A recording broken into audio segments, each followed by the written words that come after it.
si les repugna esto que dice Vicente Fox, lo que publicó Loret me pareció de HDP. Normalmente no digo groserías delante de mi hijo, aunque no lo crean. Es de hijos de, ya saben, es alucinante cómo quieren que nos vaya mal. Estos sí consideran que si nos va mal ellos ganan o no entiendo. Ahora hasta apuestas contra la presidenta, mi querido Paco. A mí se me revolvió el estómago. De hecho, le escribí un mensaje.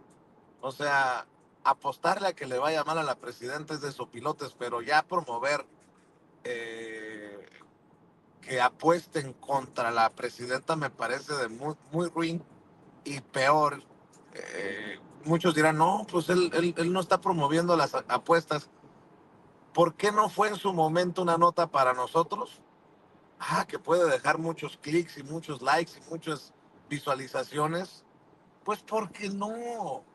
Hay que tener cierta ética. ¿Por qué no en los medios serios no reportamos suicidios?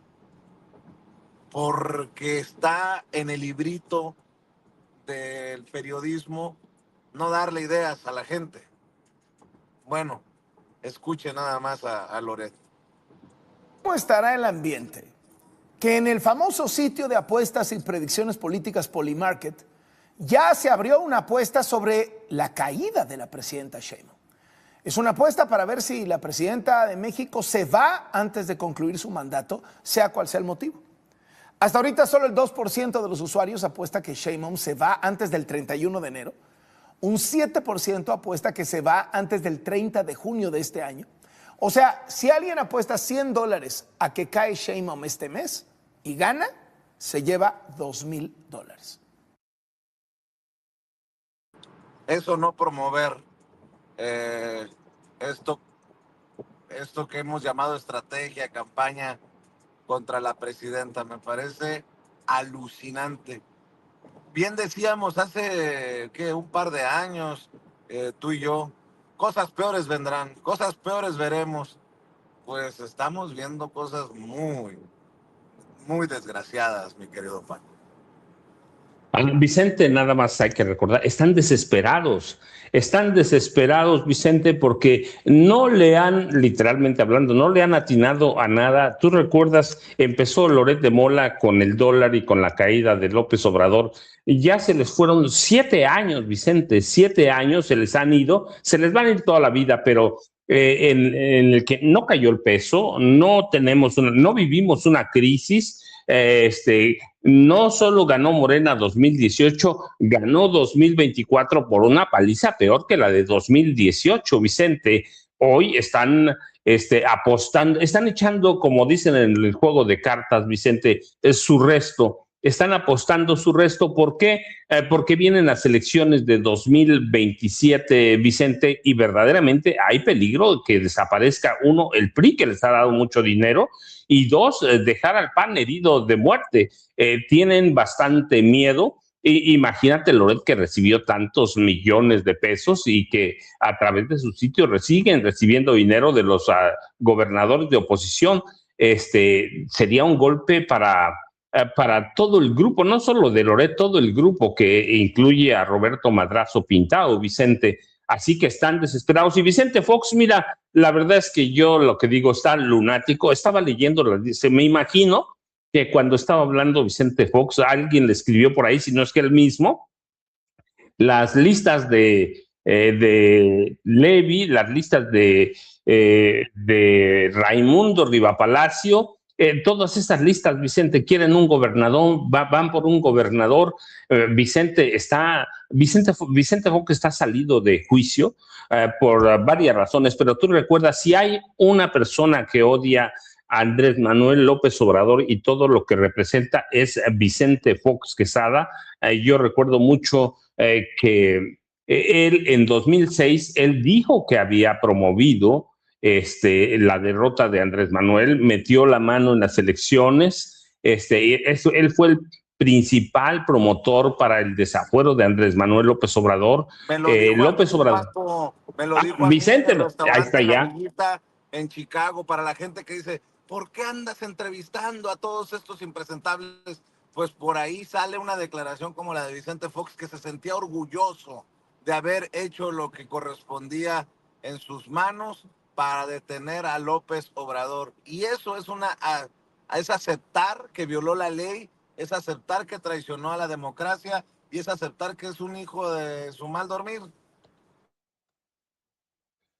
Sí, Vicente, es que él orquestó el movimiento de 2006.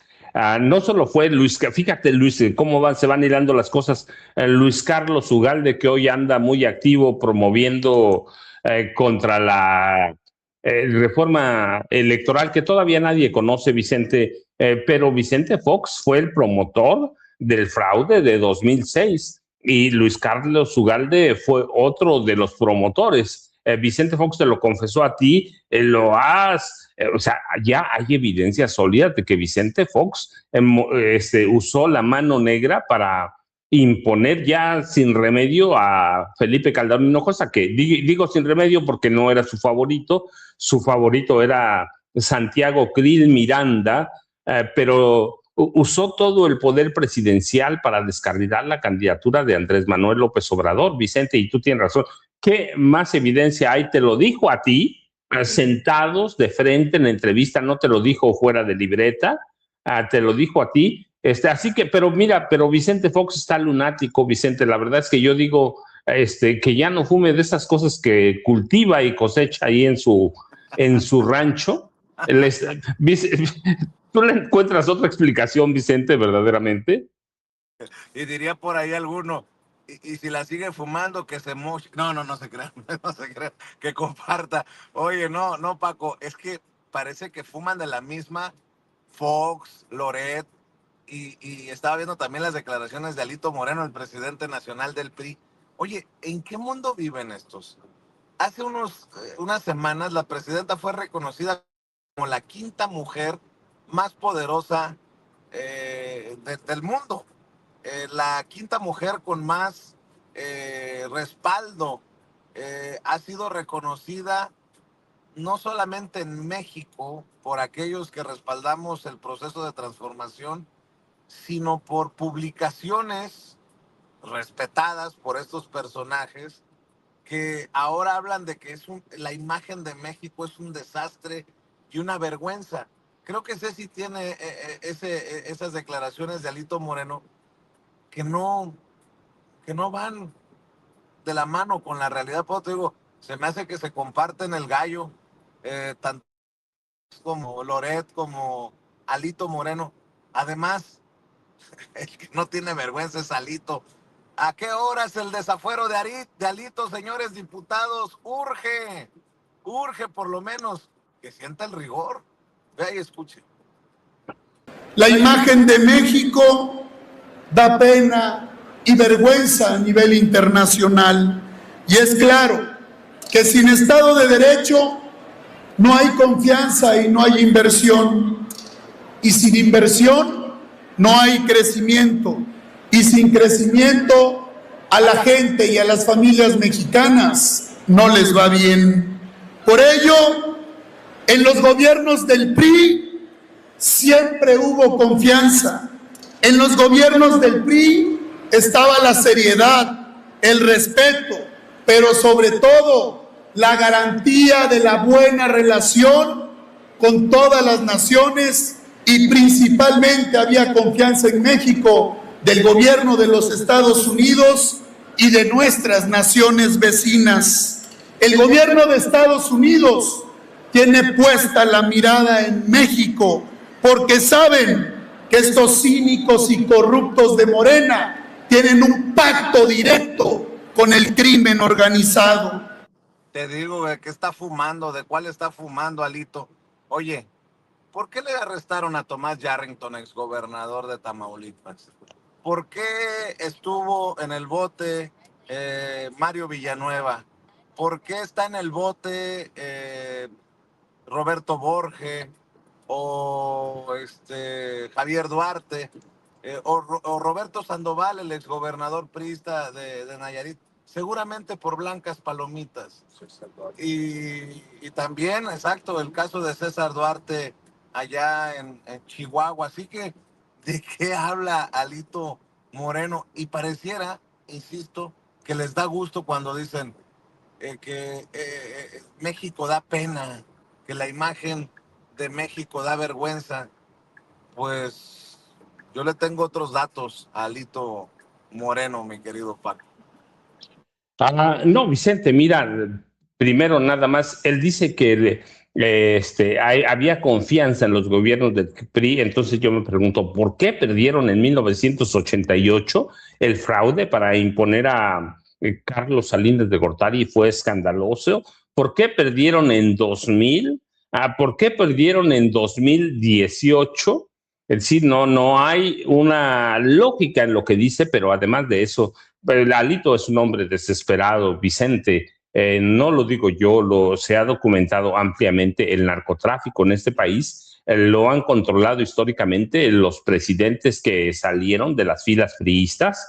Enrique Peña Nieto, para empezar, Carlos Salinas de Gortari, que son los recientes, Ernesto Zedillo Ponce de León, y lo controlaron los presidentes del PAN. Ya hablábamos de Vicente Fox, de Felipe Calderón, lo hemos documentado ampliamente. Vicente, el narcotráfico siempre fue un negocio de los gobiernos panistas, de los gobiernos priistas. No tendría por qué cambiar ahora. Lo que están desesperados es eso, porque antes lo controlaban desde la presidencia de la República, Vicente, pero Alejandro Moreno Cárdenas no solo es que sea desconocedor de la historia, Vicente, es que está desesperado. Si hay un personaje desesperado en este país, Vicente, necesariamente es Alejandro Moreno Cárdenas. Mira, desde que tomó posesión en 2019 del PRI, el PRI ha perdido el 80% de su militancia, Vicente. Controla hoy solo 2 gubernaturas. El partido hegemónico atraviesa, o una vez hegemónico, atraviesa por derrotas electorales, fracturas internas y una pérdida de confianza de toda la sociedad mexicana. Por lo menos hoy hay todas las encuestas serias alertan que el 80% de la población de este país nunca votarían por el Partido Revolucionario Institucional. Es difícil entender ciertamente el desarrollo de este país sin el Partido Revolucionario Institucional, pero también hay que recordar que en el siglo XX el PRI ganó todas las elecciones presidenciales, mantenía y mantuvo la mayoría en el Senado, la Cámara de Diputados, pero a pesar de ser partido hegemónico, se hacía fraude a sí mismo. Así que hoy con Alejandro Moreno Cárdenas atraviesa una de sus crisis más severas, más serias. No tienen, los priistas no tienen hoy un argumento de identidad. Alejandro Moreno Cárdenas no tienen un personaje que tenga el peso político para enfrentar a Morena, más allá de que él se sienta candidato presidencial. La crisis ha permeado por todo el PRI, en todo el país, de 6 millones de militantes que tenía en 2019, hoy debe tener mucho menos de 1 millón de militantes en todo el país. Así que Ceci, me imagino que no ha llegado Jaime Hernández, no han llegado Norman Perl tampoco, pero solo discúlpeme, estoy esperando que lleguen Jaime Hernández y Norman Perl, pero en 2023 todavía, de acuerdo con informes del Instituto Nacional Electoral, el PRI era el segundo partido con la mayor militancia nacional. Hoy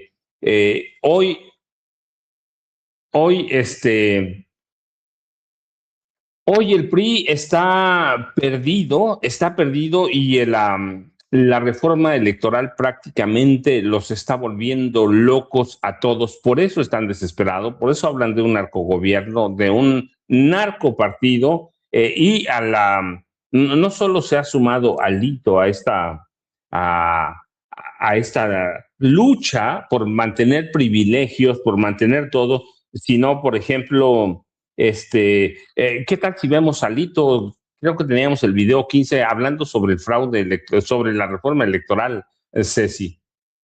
Que se escuche fuerte y lejos esa terrible propuesta de reforma electoral. No es una reforma, es una trampa, es una farsa, es una vil mentira. Es la ley Maduro como lo hicieron en Venezuela. Es el intento del gobierno de controlar las elecciones, de desaparecer a la oposición y de perpetuarse en el poder. Sí, compañeros, como lo hicieron en Cuba, como lo hicieron en Venezuela, como lo hicieron en Nicaragua.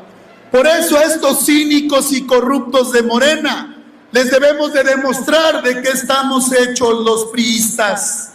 Y hay que decirles que jamás van a someter al PRI, jamás van a doblar al PRI, porque aquí estamos los priistas orgullosos de nuestra historia, de lo que construimos, de lo que hemos hecho y de lo que vamos a hacer, porque ese es el PRI. El PRI es el pueblo hecho partido. El PRI es el partido que México necesita.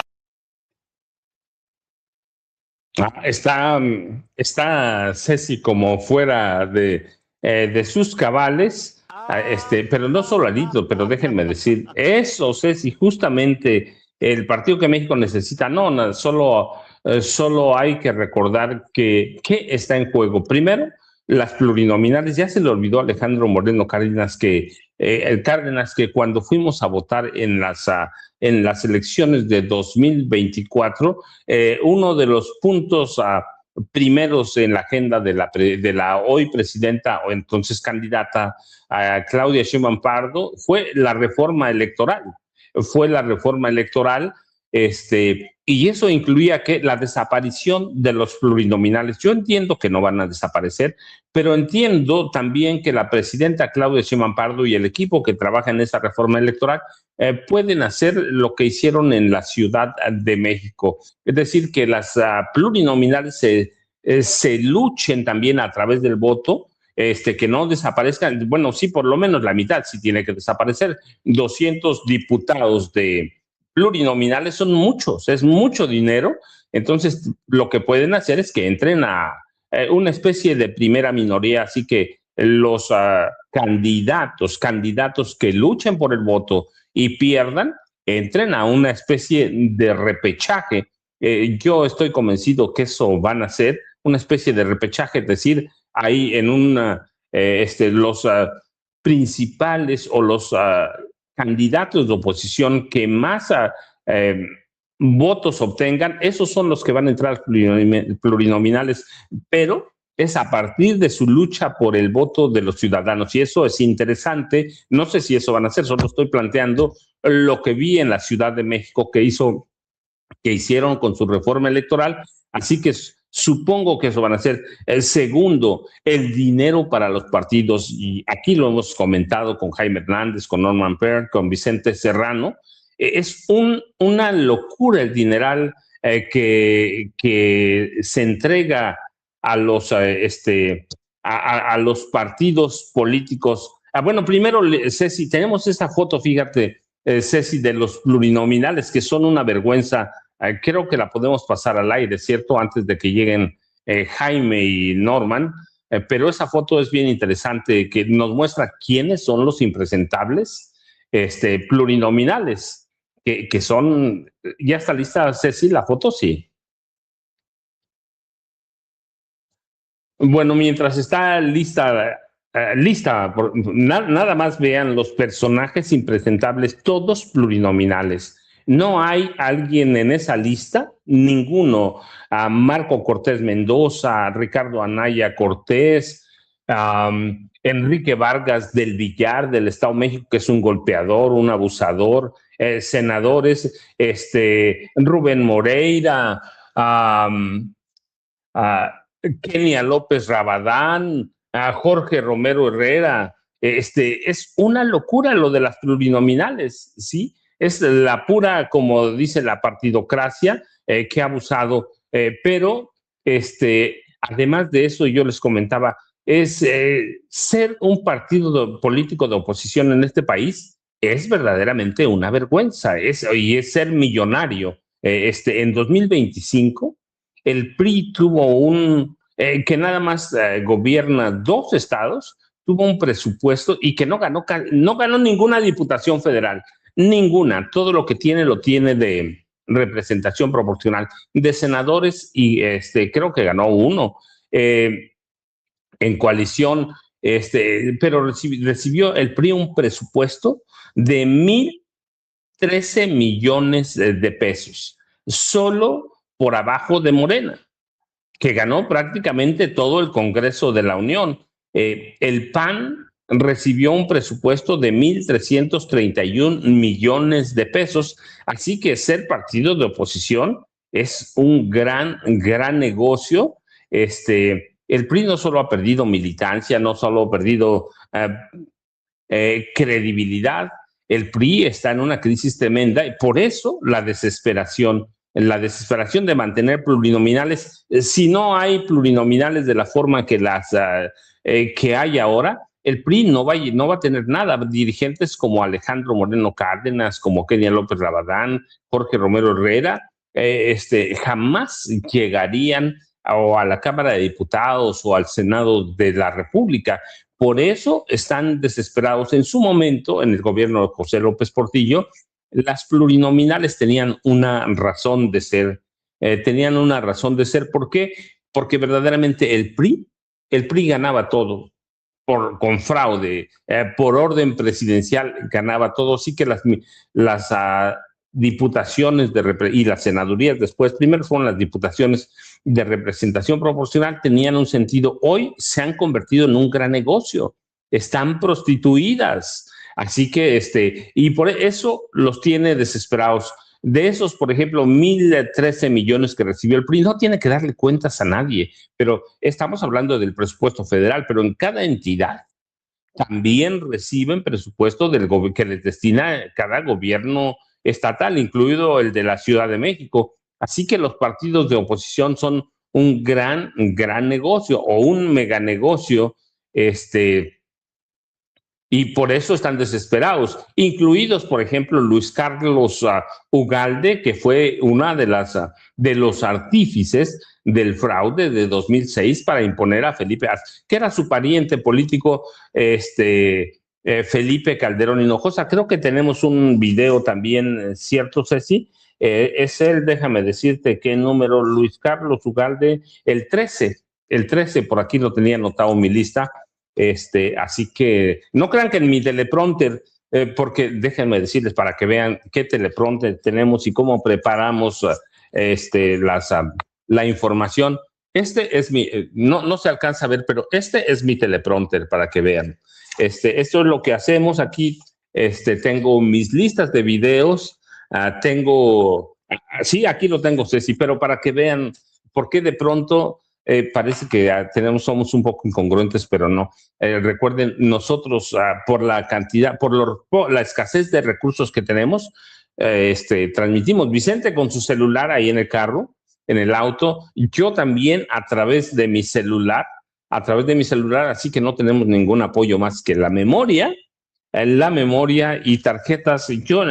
Vicente lo hace, a mí me impresiona Vicente porque lo hace nada más así. Yo estoy en mi mesa de trabajo, así que tengo mis tarjetas para que vean, no es todo memoria. De pronto hay incongruencias, pero es eso, hacemos las cosas a la memoria y de pronto tenemos una lista de videos y se me olvida algún número, pero aquí lo tengo en mi teleprompter, que es una ficha de trabajo. Son las fichas con las que escribo mis libros, pero déjeme saludar a Norman Pérez, el maestro Jaime Hernández. Seguramente se quedó dormido, se fue de parranda ayer. Norman, ¿cómo estás? Buenos días. Hola, ¿qué tal, mi querido Paco? Muy bien, aquí llegando a Sin Censura con mucho gusto. Pues sí, Jaime, ya ves que nos tiene acostumbrados a eso, ¿no? Eres una estrella y los estrellas no deben de ser molestados en su sueño. Así que debe ser un sueño espontáneo, ¿no? Seguramente ya estará por entrar. Sí, tienes tu razón. Es la aparición de las estrellas. Norman, tenemos un buen de información. Está Minneapolis, que es una locura. Amenazó Donald Trump con recurrir a ley de insurrección, que es de 1807. La reforma electoral ha vuelto locos a todo mundo. Así que tú dime por dónde entramos, Norman. ¿A qué le entras de entrada antes de que llegue Jaime Hernández Pues García? fíjate que a mí me parece previsible, y lo comentamos en muchas ocasiones, los problemas que iba a presentar la reforma electoral, no en la oposición, sino dentro de la misma coalición que forman Morena, PT y Verde. Las declaraciones del PT a través de Reginaldo Sandoval Sandoval, ya lo estoy quitando una parte de su nombre, pues fueron muy fuertes, pero también de alguna manera encontramos que el dueño del Partido del Trabajo, Alberto Anaya, ya se manifestó por seguir adelante con la reforma, ¿no? Y bueno, no puede ser de otra manera. Yo creo que se tienen que poner de acuerdo. En cualquier caso, sabemos perfectamente bien que sus requerimientos, que sus demandas, que sus intereses estarán favorecidos si es que Morena quiere sacar adelante esta reforma electoral. Ahora bien, el PRI y el PAN pues no juegan, y no juegan simple y llanamente porque a pesar de la verborrea que puedan desarrollar, pues son partidos que su propia circunstancia de minoría dentro del Congreso, pues les ubican en una posición en donde solamente tendrían voz, pero no voto, mi querido Paco, porque realmente sabemos perfectamente bien que en el Congreso deciden las mayorías y la mayoría no las tiene el PRIAN. Así que debe ser un acuerdo entre Morena, Verde y PT. Debe ser en febrero cuando se inicie el proceso, es decir, las pláticas, para que en marzo tengamos una reforma electoral ciertamente parchada, mi querido Paco. Norman, ¿qué te parece si para despertar a Jaime Hernández, para que se limpie bien, como dicen en mi pueblo, las chinguiñas de los ojos, entramos con el video de Luis Carlos Ugalde, que ya lo teníamos ahí? Jaime, buenos días, ¿cómo estás? ¿Qué te parece? Vemos el video de Luis Carlos Ugalde y ya tú nos dices a qué le entras en qué información tenemos. Ceci, por favor, el video 13. Necesitan salir a expresarse en las calles de Puebla y ojalá los partidos, los que quieran, puedan hacerlo de las manos, porque creo que en esto hay coincidencia. Tienen que expresarlo. Es difícil este tema porque la mayoría de los mexicanos no sienten una amenaza. Este tema de los pluris o del financiamiento público es muy complicado y además el encuadre narrativo que hace el gobierno es muy fácil de digerir. ¿Quieres que le quite dinero a los partidos para dártelo de becas? ¡Sí! Y ese encuadre narrativo, yo no he visto que los partidos opositores todavía hayan explicado pedagógicamente qué es lo que está en juego. Yo lo que creo que lo que está en juego es la libertad de tu voto. Y por lo tanto el riesgo es que te quiten esa libertad de votar. Jaime, reforma electoral, oposición, Morena, ¿qué está en juego en realidad, Jaime? Buenos días, Jaime, a nombre de Norman y mío, que te estábamos esperando desde las 6 de la mañana. Lo que pasa es que se me durmió mi mayordomo y no tenía quien me calzara mis pantuflas y me hiciera mi café. Yo no sé qué le pasa estos días al personal, pero ofrezco una disculpa en nombre de mi mayordomo. Oye, no, que de verdad Sabes, escuchando estos personajes, me encanta la frase que utiliza Luis Carlos Ugalde cuando hace alusión al encuadre narrativo. Los expertos en los encuadres narrativos, hablándonos de encuadres narrativos, o sea, básicamente el encuadre narrativo es cómo contar el cuento, cómo contar mentiras, algo a lo que ellos se acostumbraron durante décadas y nos engañaron, ¿no? Pero yo creo que la prueba del algodón para saber si te están mintiendo o no estos personajes, y cuando digo personajes me refiero a Alito Moreno, Luis Carlos Ugalde y a toda esta grupete de mafiosos, cuando un político es incapaz de convencer, pero sobre todo de ilusionar a la nación, al pueblo, a los ciudadanos, olvídate, se tienen que largar. Ya son incapaces de ilusionar a los ciudadanos, a los jóvenes. ¿Por qué? Porque todo el mundo ya sabe que este discurso, estas artimañas, son de la vieja guardia priista, esa que sacó provecho de todo. Y cuando los escucha uno, sabes que es una cacofonía, que no tiene significado alguno, ¿no? Sabes, es paja. No, los ciudadanos escuchan eso de Alito Moreno diciendo, es que esta reforma es...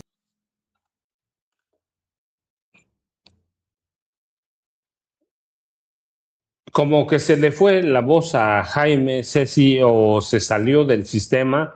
Vamos a darle un minuto a ver si reaparece Jaime. Sí, vi que salió de inmediato, así que hablaba Jaime de los encuadres narrativos, pero los encuadres narrativos de la oposición hoy no encajan en esta nueva realidad, no encajan. Y mire, antes, mientras llega Jaime, yo quería hacerles una petición. Recuerde, déjeme ver cuántos somos en este momento. La verdad es que déjeme actualizar aquí atrás mi teleprompter.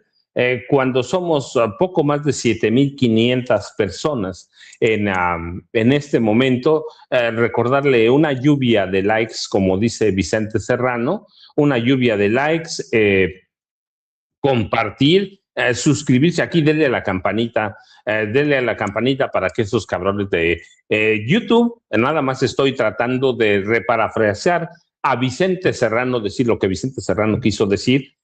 Una lluvia de chats, de super chats, Ceci, que nos marca Ceci ahí con la flechita, una lluvia de chats, de super chat en pesos o en dólares. Alejandro Cruz desde Holanda, muchas gracias. Saludos, Efraín Villanueva. Así que lluvia de superchats también. O, como dice Vicente, el chayotito del pueblo. El chayotito del pueblo. Y recuerde que tenemos una cuenta Banorte a nombre de Vicente Carlos Serrano Arroyo, que nosotros, sino Vicente Serrano. Y el número de tarjeta Banco Banorte 4189-1400-5511-81-85. Rey Tigre también, saludos.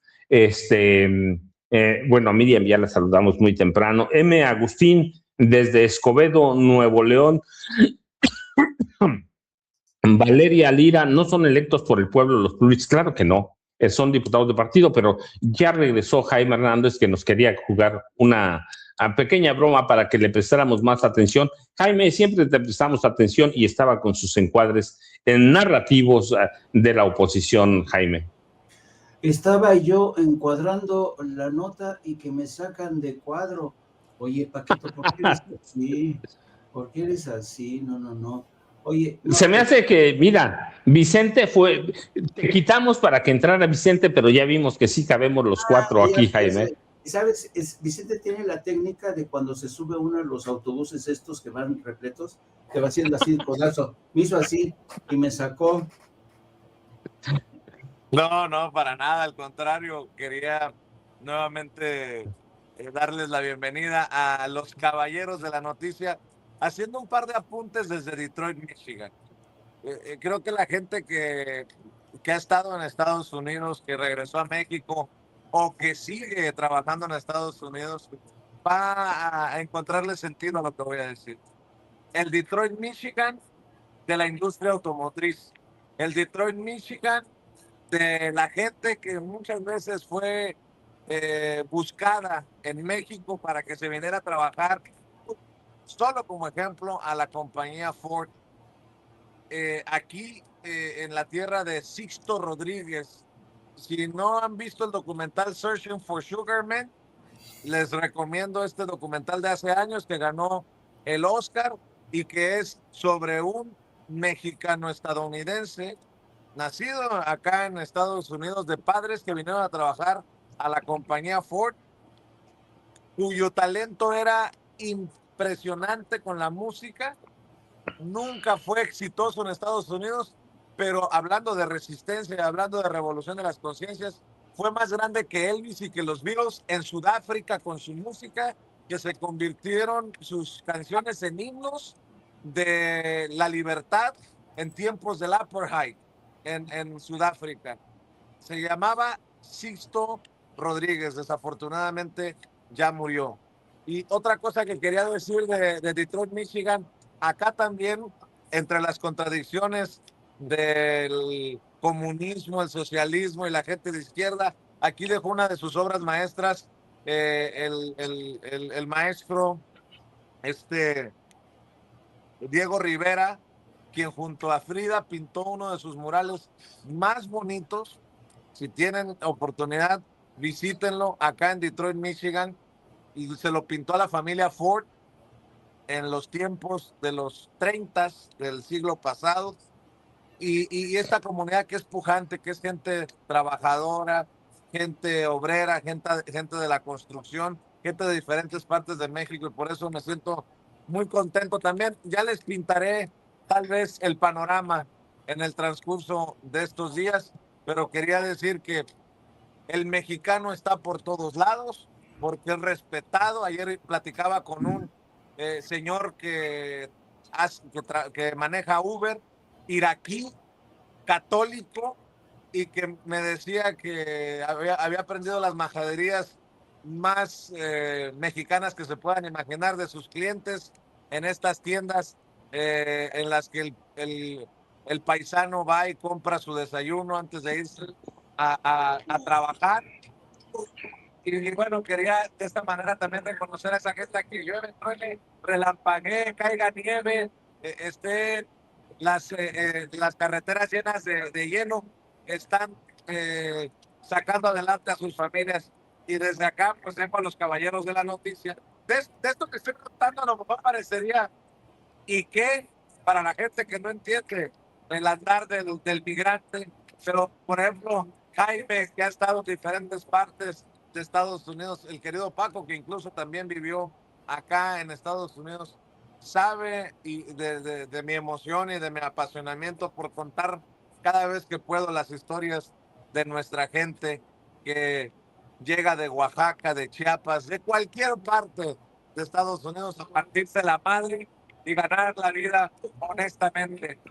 Desde acá, pues a seguirle dando, caballeros. Un abrazote, Norman, un abrazote, Paco, un abrazote, Jaime.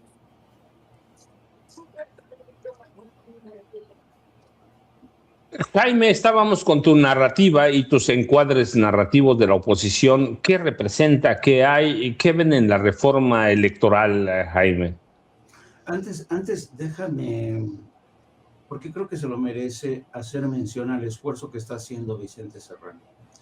Ustedes saben que Vicente Serrano, de verdad, yo lo admiro por esta fuerza de voluntad y el carácter que tiene para abrirse paso en medio de, saben, una precariedad presupuestal, para ir a donde están ocurriendo las cosas. Eso habla mucho del carácter como periodista de Vicente Serrano. Yo de veras que agradezco profundamente este esfuerzo de Vicente Serrano para estar ahí en Detroit y para estar cubriendo todo lo que está ocurriendo en esa parte del país. Tengan en cuenta que lo que está ocurriendo en Estados Unidos en estos momentos es un intento por revertir la democracia. De ahí la importancia de tener a un testigo, a un periodista importante de un medio que no le da la espalda a esa realidad. Y ahora mismo por donde está pasando Vicente, tengan en cuenta, él ya lo mencionaba de alguna manera, pero Detroit es un área del país a donde convergieron durante mucho tiempo, primero, el éxodo de muchísimos afroestadounidenses que huían de la represión en los estados del sur, hubo este gran éxodo hacia el norte, y muchos de ellos, huyendo de la represión en los estados del sur, de los linchamientos, huían con sus familias para establecerse en Detroit y encontrar de trabajo en la zona industrial, en la industria automotriz. Y lo mismo hicieron muchos migrantes mexicanos. Es la historia de comunidades migrantes que durante mucho tiempo se han abierto paso en medio de persecuciones, en medio de linchamientos, para que vean que todavía no cambia tanto Estados Unidos, ¿no? De ahí que yo creo que Vicente Serrano se merece realmente un reconocimiento por estar haciendo este esfuerzo. A mí me da mucho gusto que Sin Censura esté ahí presente y que nosotros podamos compartir esas perlas de información. Entonces, yo creo que va a ser muy importante tener a Vicente ofreciendo testimonio. Me gustaría, querido amigo, que le dieras un poquito la voz a Norma porque tengo que resolver un problema de audio.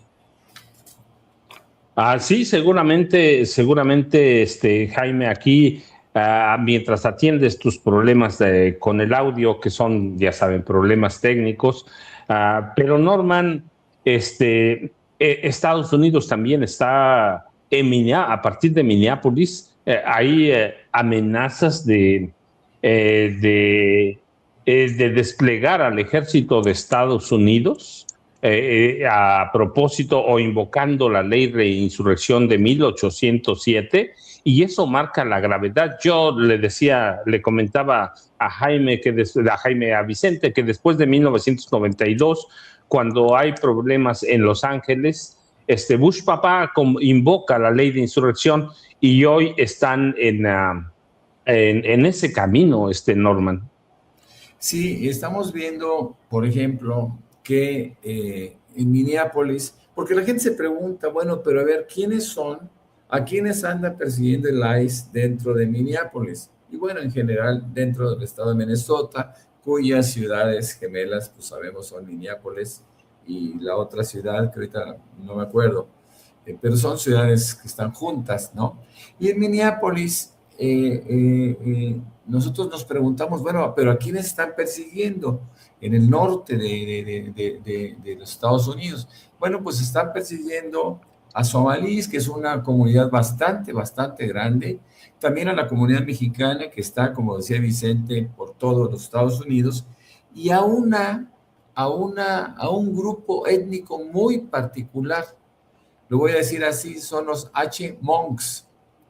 Los H-Monks tienen su origen en el sur de China y ellos se fueron diseminando por todo el sudeste asiático y llegaron a Vietnam también, donde son mayoritarios, ¿no? Y vamos, dentro de las minorías que integran Vietnam. Y en Vietnam, los Estados Unidos encontraron un apoyo en la guerra que les favoreció, de tal manera que los H-Monks fueron llevados en principio a California y fueron distribuyéndose por todos los Estados Unidos. Pero fíjese nada más, a pesar de que los H-Monks, no sé cómo llamarle, no sé cómo decirlo de una forma más clara, a pesar de que los H-Monks contribuyeron con los Estados Unidos en la guerra y fueron llevados a Estados Unidos como una especie de premio, pues ahora los están persiguiendo. ¿Por qué? Porque Trump no conoce la historia, no respeta la historia de su propio país, y este grupo étnico los apoyó en la guerra de Vietnam. Entonces, vemos que son los grupos que están persiguiendo, los grupos étnicos que están persiguiendo Trump, como son, insisto, los somalíes, los mexicanos y los H-Monks. Creo que esta persecución no está contando con el apoyo ni de Minneapolis en lo particular, ni de Minnesota en el estado, ni de los Estados Unidos en lo general. Inclusive republicanos están condenando estas persecuciones y están buscando que Trump, frenar a Trump de alguna manera, ¿no? Hay marchas multitudinarias en muchísimos estados, yo diría que en los 50 estados, y por otro lado, como un acto de protesta en contra de estas medidas de Trump, que está alterando la vida en los Estados Unidos y también, ¿por qué no decirlo?, en el mundo. Yo creo que Trump no solo se equivoca, yo creo que está cavando su propia tumba y nosotros desde México somos espectadores también del nacimiento de un intento de Hitler que desde Estados Unidos trata de emular el pasado de aquel austríaco alemán, mi querido Paco. Déjame decirte, mientras Jaime está reiniciando su computadora, pero tocaste un tema que es bien interesante. Los H-Monk, Norman, que se refieren al pueblo H-Monk, que es un grupo indígena del este y del sureste de Asia, principalmente de China, de Vietnam, de Laos y de Tailandia. Y ellos tienen una historia muy curiosa porque durante la guerra de Vietnam, la CIA reclutó a miles de H-Monk en Laos para luchar, como dice siempre Estados Unidos, contra el comunismo en una llamada guerra secreta. Después de la derrota estadounidense, sufrieron persecución y muchos se refugiaron en Estados Unidos y se refugiaron en 3 estados, en Wisconsin, en California y en Minnesota. Así que tienen varios grupos los H-Monks, pero por eso están en Estados Unidos, especialmente en Minnesota, en Minneapolis. Hoy de pronto hay una persecución contra ellos, pero como siempre pasa, fueron fundamentales para la CIA en sus luchas en la guerra de Vietnam, que terminó perdiendo espantosamente Estados Unidos. Así que esos son los monks o el pueblo H-Monk. Lo pueden buscar como sea, pero si le escriben los H-Monks, los va a llevar siempre a lo mismo. Así que es una historia interesante. Y yo estoy de acuerdo con Norman. Donald Trump está, en mi pueblo dirían, está acabando su tumba políticamente hablando. Es un tipo que no entiende la democracia. Fíjate, Norman, yo a veces digo, Donald Trump, la presidenta Claudia Sheinbaum Pardo debería aplicar solo un día, las políticas de Donald Trump para que sepan lo que es una dictadura, para que entiendan lo que es que un presidente utilice su puesto para enriquecerse brutalmente. La riqueza de Trump ha crecido por lo menos de 2.300, algunos dicen 4.000, pero ya haciendo una revisión y un promedio, de 2.300 millones de dólares cuando llegó a la Casa Blanca para su segundo mandato. A este momento su fortuna aumentó a por lo menos 8.000 millones de dólares, aunque algunos sitios especializados ya la dan en 10.000 millones de dólares, pero el trato con la prensa, cómo denigra la prensa, las demandas a medios de comunicación. Así que de pronto yo nada más es como un sueño guajiro, Norman, digo, de pronto la presidenta debía recurrir un día a las políticas de Donald Trump. Se acaba este país, Norman, y se acaba la oposición a la presidenta Claudia Sheinbaum Pardo. Efectivamente. Yo creo que Trump pues ha escogido un camino de reconocimiento, fíjate lo que estoy diciendo, de reconocimiento fundamentado en su egocentrismo. Un tipo muy sui generis, muy loco, un tipo bastante mayor, tiene 79 años, un hombre que, nació en una familia pudiente. Tú lo has comentado en varias ocasiones, recibió una herencia importante de su padre, no se hizo de la nada, como él suele decirlo de repente, un hombre que está lleno de caprichos, ¿no? Y cada capricho le está costando al pueblo de Estados Unidos y al resto del mundo algo. Yo creo que por lo pronto tenemos que entender que este individuo puede ser el mejor ejemplo de lo que no debe de existir, no solo en la política, en cualquier burocracia en el mundo, ¿no? Antes se decía, me acuerdo cuando yo era niño, decían que Estados Unidos tenía presidentes ricos para evitar que se corrompieran, ¿no? Y que corrompieran al país. Pues esto es absolutamente falso con respecto a Trump, porque Trump es justamente quien ha incrementado, como bien lo dice, su riqueza a partir del poder que le da estar dirigiendo, entre comillas, el gobierno de los Estados Unidos. Me parece muy, muy, muy grotesco. Fíjate, Paco, que yo quisiera hablar, si no tienes inconveniente, sobre el terrible accidente ferroviario que se dio en Córdoba, en Adamuz, en donde se encuentran dos trenes y pierden la vida, por lo menos hasta anoche, 21 personas y hay alrededor de 200, 300 heridos. No sé si es algo que teníamos previsto abordar aquí en Sin Censura esta mañana.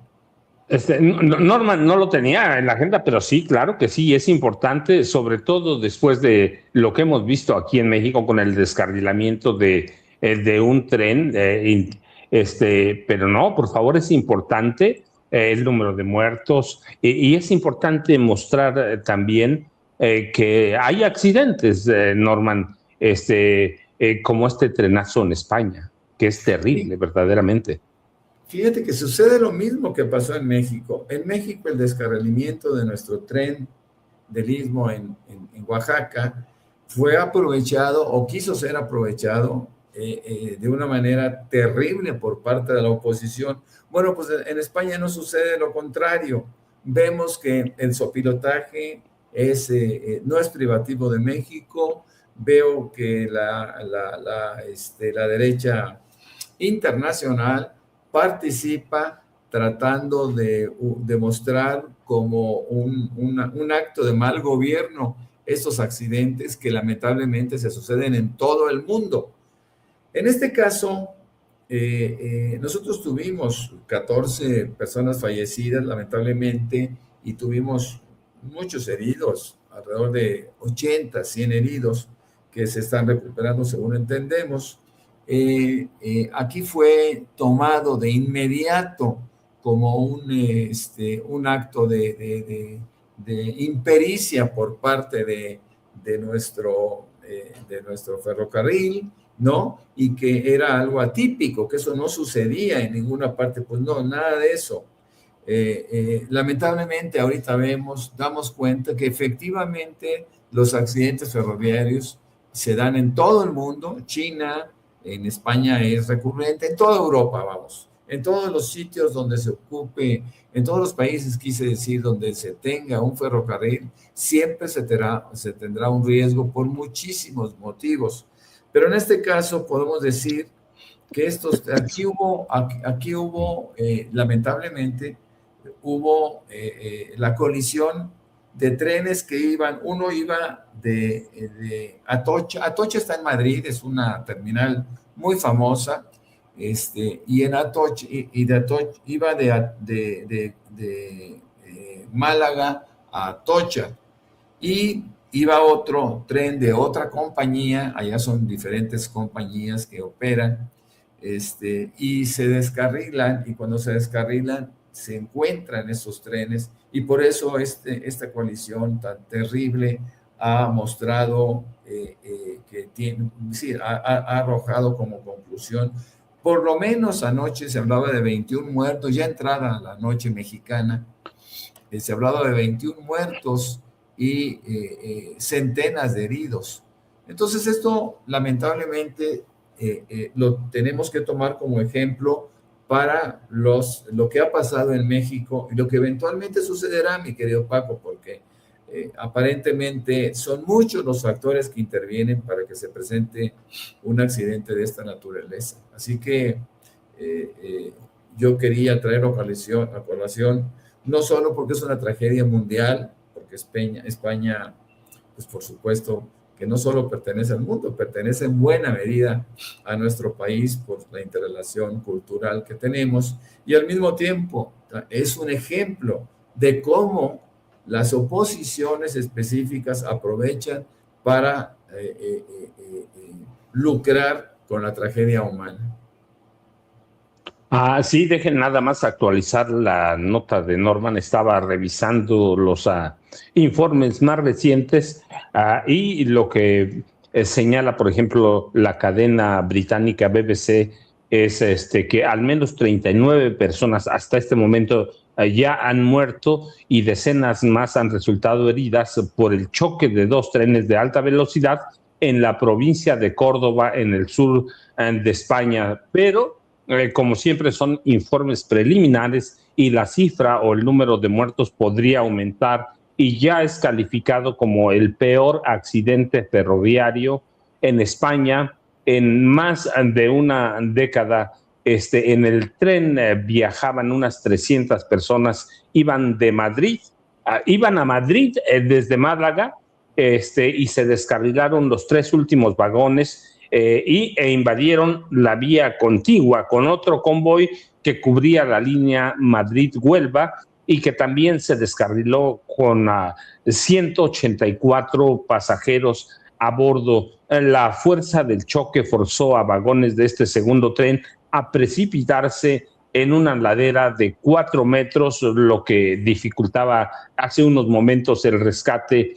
Pero lo que decía Norman es estas tragedias ocurren en todo el mundo, no debían, pero son accidentes y sopilotes llenas hay en todo el mundo tratando de capitalizar las tragedias, pero hasta este momento, por ejemplo, los servicios de emergencia están tratando a 112 personas, con 48, incluidos 5 menores, hospitalizados, y por lo menos 11 están en cuidados intensivos. Así que, pero en todos lados, trátese de aviones, accidentes aéreos, de automóviles, en carretera o en las ciudades, todo mundo o en todos lados hay tragedias y deben verse. Lo deseable es que no pasen,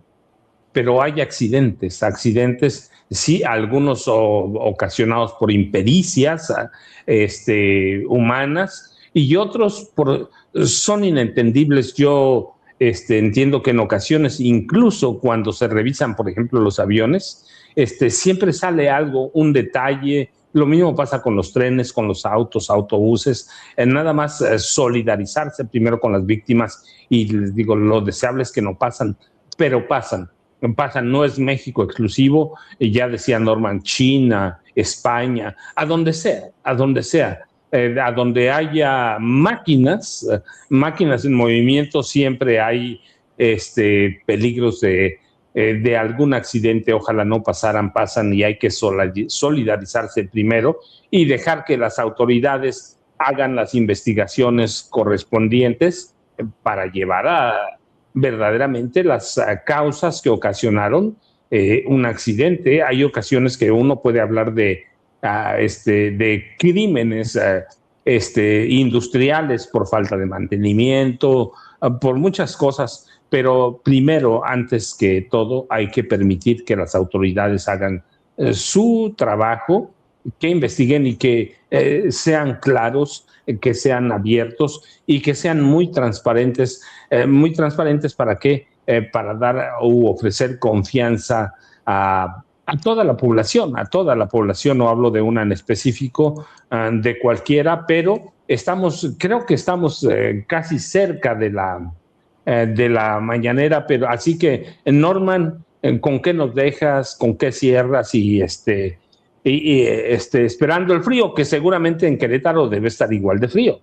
Sí, está empezando el frío de una manera muy particular. No sé exactamente, creo que estamos a 3 grados ahorita. Y esto para nosotros, tú sabes, es una locura, ¿no? En Querétaro. Fíjate que yo quisiera nada más hablar de la actitud que está tomando la Unión Europea con respecto al gobierno de Trump, cuando Trump establece está intentando a partir del 1 de febrero imponer un arancel del 25% sobre, países específicos de la Unión Europea. Habla de Dinamarca, Suecia, Francia, Alemania, Países Bajos, Finlandia, Gran Bretaña y Noruega, ya que estos se opusieron a la invasión de los Estados Unidos, o más bien dicho, se oponen a la compra y una potencial invasión de Groenlandia. ¿Qué forma tan triste de manejar sus relaciones exteriores y sobre todo su comercio internacional por parte de Donald Trump? Ahora nos dice Reuters, los líderes de la Unión Europea discutirán opciones en una cumbre de emergencia este próximo jueves. Pero fíjense cómo van a contestar los europeos. Crecen los llamamientos para activar el instrumento anticoerción no utilizada en la Unión Europea. El paquete arancelario de 93,000 millones de euros podría reactivarse en contra de Estados Unidos. Y el Parlamento Europeo se dispone a suspender los trabajos sobre el acuerdo comercial con Estados Unidos. Realmente el tema es muy, muy delicado porque, no respeta a nadie, ni siquiera a sus socios, ¿no? Y el hecho de que Estados Unidos haya encontrado en Europa a sus socios, a estos socios, y todavía los irrespete con este tipo de reacciones, pues por lo menos se puede hablar de una rebelión que se está dando en Europa. No hay que olvidar que Canadá, que también forma parte de la OTAN, está absolutamente en contra de estas intenciones de Estados Unidos sobre Groenlandia, mi querido Paco. Sí, y déjenme, a Donald Trump lo podemos acusar de muchas cosas, que es un asesino, lo es, podemos endilgarle cualquier calificativo: extremista, supremacista, populista de extrema derecha, pedófilo, nazi, cualquiera le podemos endilgar. Pero hay dos cosas, que es un macho abusivo, y es un tipo listo para hacer dinero. Así que hoy está abusando de la Unión Europea, pero fue a bombardear Venezuela para secuestrar a Maduro, nos está amenazando a nosotros. Es un tipo que está salido de sus cabales. Así que Norman tiene razón. Ahora son sus socios en Europa y podemos decir que en parte tienen la culpa porque siempre aceptaron la tutela de Estados Unidos y no se movían sin Estados Unidos. Estados Unidos es el mandamás de la OTAN, pero la verdad es que con Donald Trump nunca se sabe a dónde vamos a parar, nunca se sabe qué esperar. Siempre hay que estar, yo digo, después de lo que hizo en Venezuela, hay que estar no paranoicos, pero hay que prestar atención a lo que está haciendo. Pero Norman, está por empezar la mañanera, ya Jaime Hernández mejor quedó arreglando sus problemas y está bien, técnicos, porque a las 2 de la tarde tiene no apto para cínicos, recuerde. Jaime ya se disculpó, pero está arreglando sus problemas técnicos, así que recuerde, 2 a 3:30 de la tarde, no apto para cínicos con Jaime Hernández y su ideólogo de cabecera, Yago Batusay, que en 5 ladridos, como dice Jaime, puede desmenuzar cualquier problema y cualquier análisis de este país y del mundo. Jaime Hernández, no apto para cínicos. Norman, que también es muy activo en redes sociales, bueno, por lo menos mucho más. Yo no soy activo en realidad, pero Norman sí. Norman, ¿a dónde te buscamos? ¿A dónde te encontramos? Bueno, pues ahí me encuentran con mucha facilidad como Norman F. Pearl en X, antes Twitter, y también tengo 2 cuentas en Facebook, en donde podemos entrar en contacto y tener una interrelación sólida, sobre todo en términos de carácter político, ¿no? De análisis. Con muchísimo gusto, mi querido Paco. Pues un saludo a toda la audiencia, un saludo a Paco hasta aquella pista de patinaje en Detroit, por supuesto al maestro... A Vicente. A Vicente Serrano, a Vicente Serrano, estaba pensando en otra cosa, al maestro Jaime Hernández, por supuesto, en su programa maravilloso de las 2 de la tarde. Pues un saludo a toda la audiencia, mi querido Paco. Gracias, Norman. Se va. Yo me quedo unos momentos con ustedes a esperar a la presidenta Claudia Sheinbaum Pardo. Así que, Norman, buenos